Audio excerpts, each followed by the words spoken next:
Apocalipse, capítulo 5.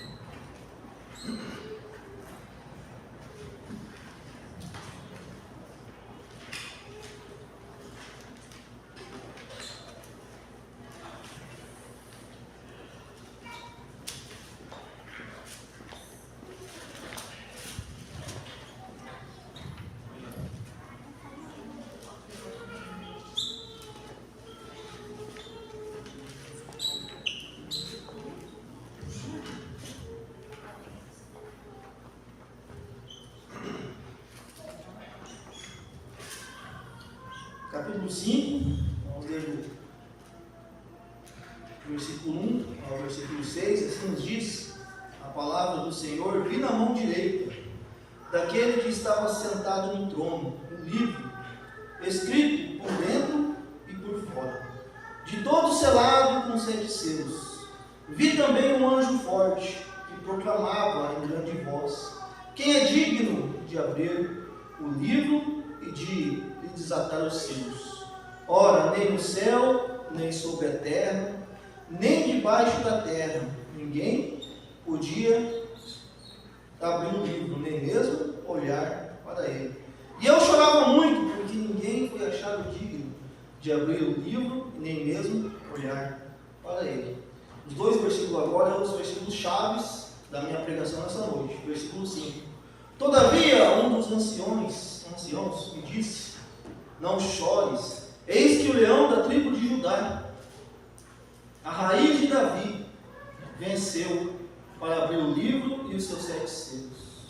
Então vi no meio do trono e dos 4 seres viventes, e entre os anciãos de pé, um cordeiro, como tendo sido morto. Ele tinha 7 chifres, bem como 7 olhos, e que são os 7 Espíritos de Deus, enviados por toda a terra.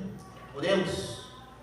Senhor nosso Deus e nosso amado Pai, graças te damos por mais uma noite, ao qual juntos podemos estar para adorar e glorificar o nome do nosso Salvador, o nome do nosso Redentor, Senhor Jesus. Quanto privilégio, quanta honra que nós temos. Ó Pai, te peço que o Senhor venha falar aos nossos corações nessa noite, que não seja eu falando, mas o teu Santo Espírito falando conosco. Se porventura houver alguém nessa casa de oração que ainda não colocou a sua confiança no Senhor Jesus, que essa seja uma noite oportuna. Ó Pai, colocamos essa reunião nas suas mãos, assim te pedindo e assim orando no nome do Senhor Jesus. Amém. Jesus está voltando. O Rei está voltando. Hoje de manhã o irmão disse, muitos sinais vêm acontecendo, e o principal sinal que eu vejo é o sinal de Israel. O Rei está voltando para buscar a sua igreja, e logo voltará para reinar neste mundo mal. O Evangelho, ele está sendo pregado. O mundo todo hoje contempla o que Jesus fez. Pode não recebê-lo, mas muitos o contemplam.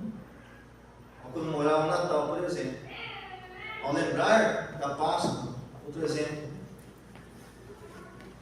podem negar o Senhor Jesus como Salvador, mas não pode negá-lo, que Ele existe, que Ele existiu.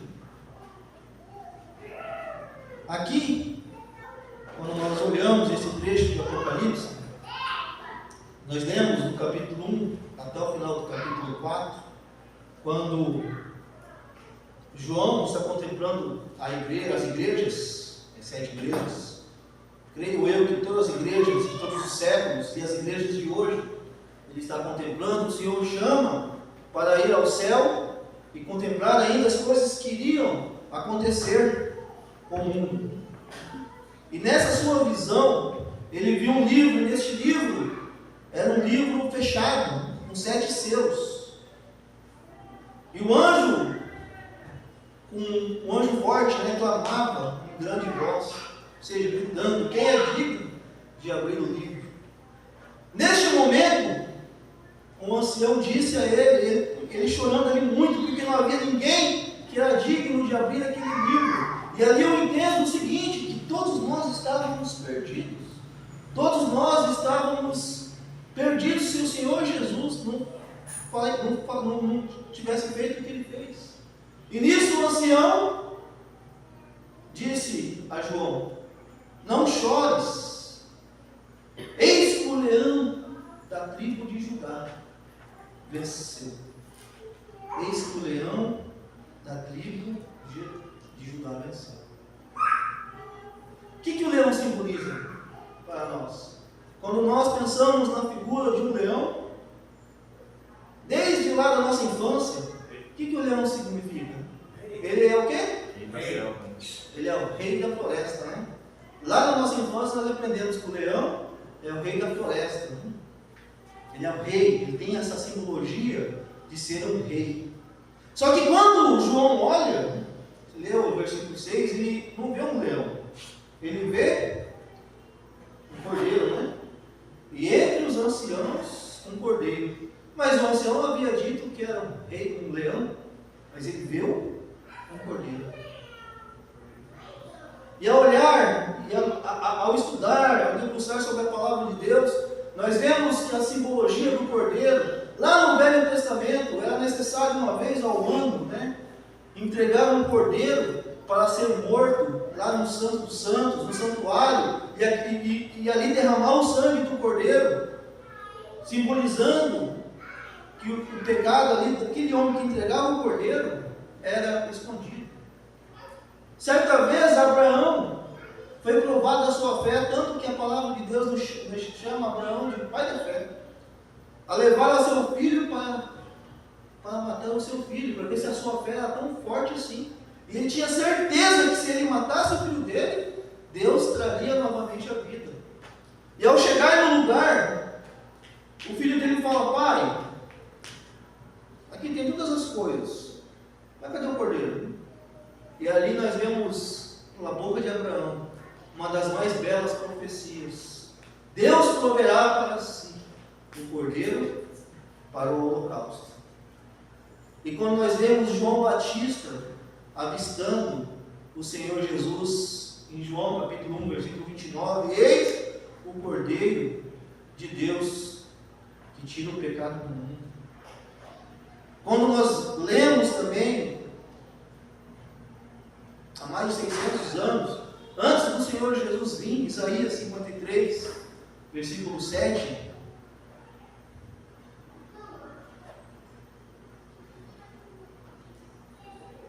ele foi oprimido e afligido, mas não abriu a sua boca. Como um cordeiro foi levado ao matadouro, e como a ovelha muda perante os seus tosqueadores, assim ele não abriu a sua boca. Como um cordeiro foi levado ao matadouro. O que eu quero dizer essa noite? Que o Senhor Jesus, ele veio como um cordeiro, mas voltará como um leão. Ele veio como um cordeiro, mas voltará como um leão. Um cordeiro humilde, como um cordeiro que foi levado ao matadouro, como uma ovelha muda perante os seus tosqueadores. Ele veio como um cordeiro. Ele veio como um cordeiro, se entregou numa cruz, quietinho, manso, levou sobre si aquilo que nos afastava de Deus. E se sujeitou a ser homem, a ser menor que os anjos. Sabe para mim Hebreus 2:9? Hebreus 2:9.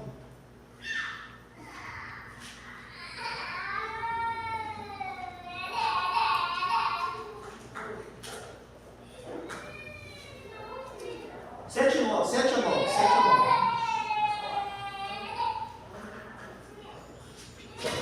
Tu fizeste um pouco menor do que os anjos, de glória e de honra o coroaste, e o constituíste sobre as obras de tuas mãos. Todas as coisas lhe sujeitaste debaixo dos pés.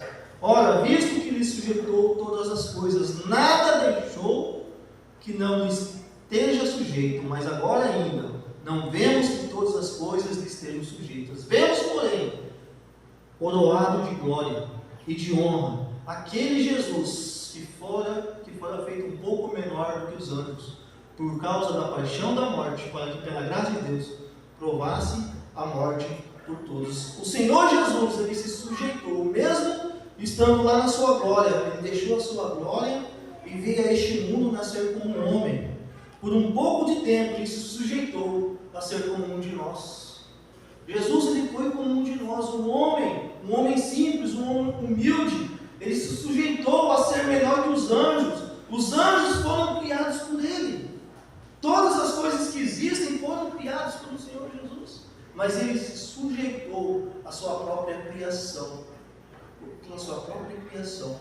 Quando nós, desde novinho, nós aprendemos que Jesus nasceu aonde? Numa manjedoura. Ele nasceu lá num lugar humilde.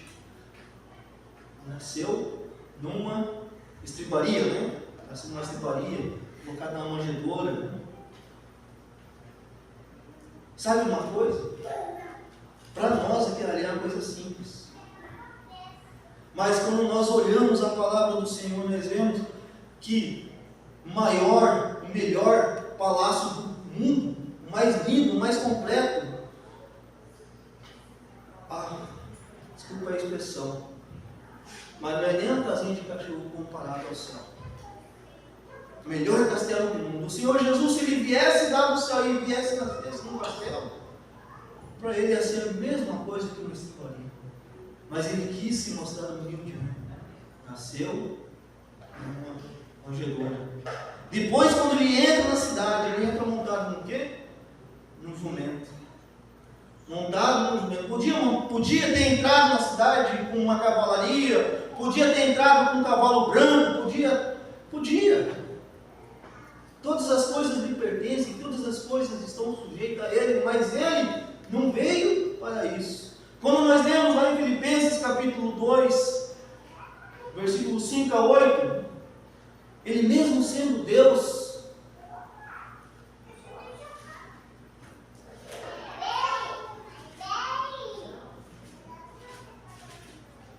Filipenses capítulo 2, mesmo sendo Deus, diz assim, versículo 5, tendo em vós o mesmo sentimento que houve também em Cristo Jesus. Versículo 6, pois ele, subsistindo em forma de Deus, não julgou como usurpação ser igual a Deus. Antes, a si mesmo se esvaziou, assumindo a forma de servo, tornando-se em semelhança de homens, e reconhecido em figura humana. Olha só, ele mesmo sendo Deus, mas ele se esvaziou. Ele se esvaziou. Pode abrir o 5, 6, 7 junto. Mesmo subsistindo em forma de Deus, ele não julgou como usurpação o ser igual a Deus. Ele se esvaziou. E por que o Senhor Jesus fez isso? O que levou ao Senhor Jesus deixar a sua glória, nascer numa estribaria, entrar na sua cidade com um jumento? Ele foi movido por um sentimento. Nós entendemos isso. Por isso nós o aceitamos. Ele foi movido por um sentimento chamado amor. Um amor que somente ele tem. Ele foi movido por esse sentimento, deixou a sua glória e veio a este mundo caído na desgraça da podridão do pecado. Ele deixou a sua glória para ver este mundo mal. Eu estou aqui em cima dessa noite, mas você acha que eu mereço estar aqui? Não mereço. Podre pecador que eu sou. Pesada a palavra, mas somos pecadores. Mas ele, movido pelo amor, ele deixou a sua glória. Ele mesmo subsistindo em forma de Deus, ele se usurpou assim, igual a Deus. Ali diz o versículo 6, mas fez assim mesmo, tomando a forma de servo. Ele mesmo sendo Deus, ele se tornou servo. Quando nós olhamos no Velho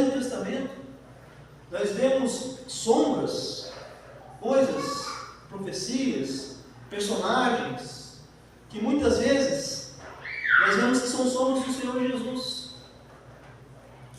E eu vejo um homem chamado Davi, ao qual Atos capítulo 13, versículo 22 diz que ele era um homem segundo o coração de Deus.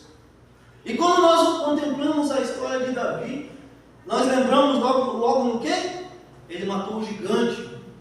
Ele foi lá e matou aquele que estava afrontando o exército de Israel. Matou o gigante. Mas quando nós vemos ele falar de outra coisa que eu acho que é muito pior que o gigante é fácil, ao qual ele diz assim que um leão e um urso pegaram um cordeiro, e ele foi atrás e matou um urso e matou um leão. O que é um gigante perto do leão? O que é um gigante perto do urso? E por que ele fez isso? Porque o leão e o urso foram lá e pegaram o cordeiro dele. Ele foi atrás e os matou. E o gigante afrontando o exército, como ele diz, os exércitos de Deus. Quem é esse que afronta os exércitos? Ele foi lá e matou o gigante. Só que algo que eu li esses dias, eu ouvi um pastor falando, achei muito interessante.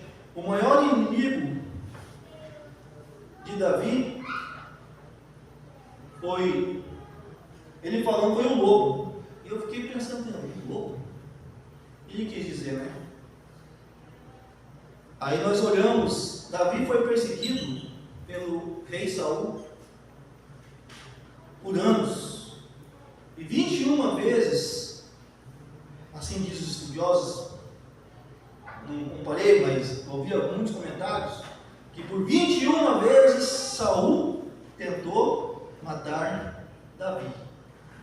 Eu fiquei pensando, o que tem a ver com lobo, né? Saul, ele vem da tribo de Benjamim. Quando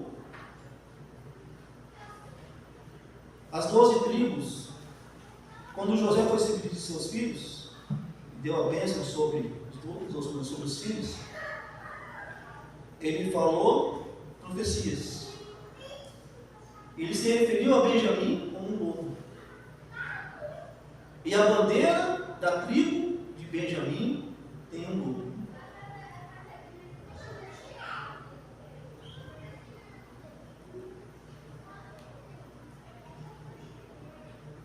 E por que Davi não foi morto por Saul? Qual era o símbolo da bandeira de Davi? Alguém arrisca falar? Davi veio da tribo de Judá, a mesma tribo que o Senhor Jesus veio. Então qual que era o símbolo da bandeira? Um leão. Um leão. E ali eu aprendo um princípio. Aquele que te guarda, guarda aquele que aceita o Senhor Jesus, é maior do que aquele que te ataca. Somos atacados todos os dias, não duvido disso. Mas aquele que nos guarda é muito maior do que aquele que nos ataca. O mundo hoje está repleto de lobos. O que o lobo simboliza hoje? Simboliza aqueles que pregam uma falsa doutrina, aqueles que ensinam um falso evangelho. Parecem pastores, falam como pastores. Abre para mim 1 João capítulo 4. Parecem pastores, ou parecem ovelhas também, pode ser. Falam como ovelhas, mas são lobos. Capítulo 4 a 6. Filhinhos, sois de Deus, e já os tendes vencido, porque maior é o que está em vós do que o que está no mundo. Do mundo são, por isso falam do mundo, e o mundo os ouve. Nós somos de Deus, aquele que conhece a Deus ouve-nos. Aquele que não é de Deus não nos ouve. Nisto conhecemos nós o Espírito da verdade e o Espírito do erro. Essa palavra é para a igreja, para nós entendermos que o mundo jaz no maligno. Paulo disse isso. O lobo falam como pastores, mas são lobos. Parecem pastores, mas são lobos. Jesus é o rei da tribo de Judá. Jesus é aquele que reina no coração daquele que o aceita como Senhor e Salvador de sua vida. Repito o que eu disse no começo. Jesus veio como um cordeiro. Hoje ele ainda aguarda ainda aqueles que o aceitam como Salvador e como Senhor de suas vidas. A nossa alma é muito importante. A nossa alma é tão importante que moveu o coração de Deus, a ponto de Deus mandar o seu unigênito Filho. A palavra é clara quanto ao amor de Deus, como diz lá em João 3,16, porque Deus amou ao mundo de tal maneira que deu o seu Filho unigênito, para que todo aquele que nele crê não pereça, mas tenha a vida eterna.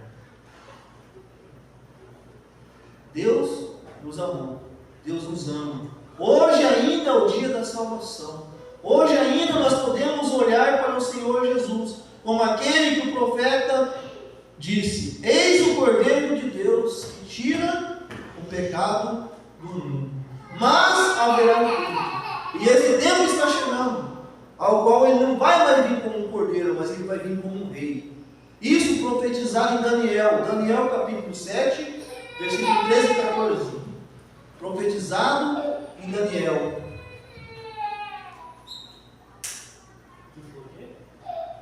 Daniel 7, 13 e 14. Capítulo 7, versículo 13 e 14.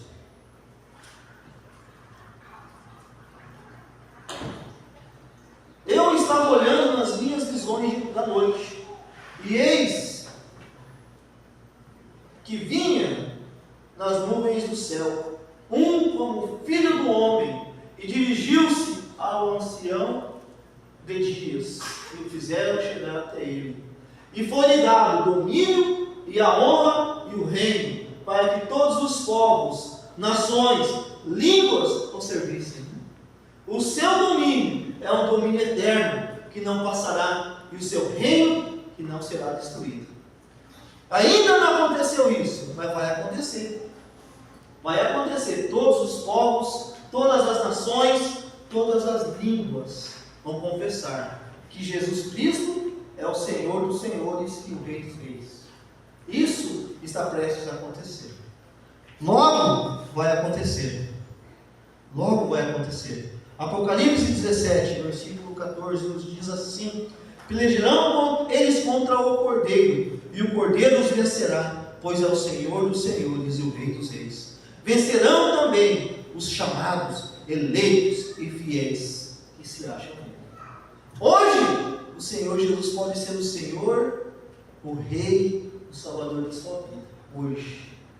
Hoje, porque Ele ainda está como Cordeiro. E aí, Romanos capítulo 14, versículo 11, como está escrito: por minha vida, diz o Senhor, diante de mim se dobrará todo joelho e toda língua dará louvores a Deus. Toda língua, todas as nações, todos os povos, todos vão falar que Jesus é o Senhor. Todos se dobrarão perante o Senhor, todos. Mas somente aqueles terão a honra de reinar com Ele. Quem aceita isso hoje. Hoje é o dia da salvação. Hoje é o dia de você olhar para a sua vida, olhar para o seu passado, ontem, antes de ontem, passado, e notar o seguinte: eu preciso desse Jesus hoje. Amanhã não sei. Amanhã pode ser que você nem levante.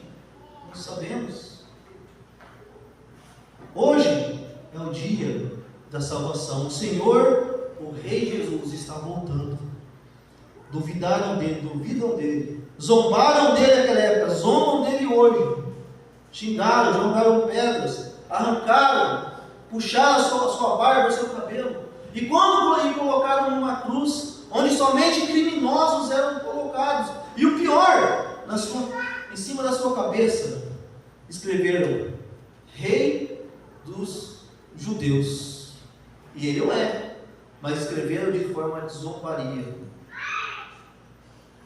Aquele que nega Jesus hoje, aquele que ainda não aceita Cristo hoje, ouve, mas não aceita. Eu comparo ele com essas mesmas pessoas. Ouve e não aceita. Escuta e sai dessa casa de oração, ou já saiu de vários lugares, não sei, sem aceitar ao Senhor Jesus. O Senhor dos Senhores, o Rei dos Reis. Olha, chama de início, e eu te pergunto: querem fazer parte daqueles que zombam de Deus, ou querem fazer parte daqueles que o adorem?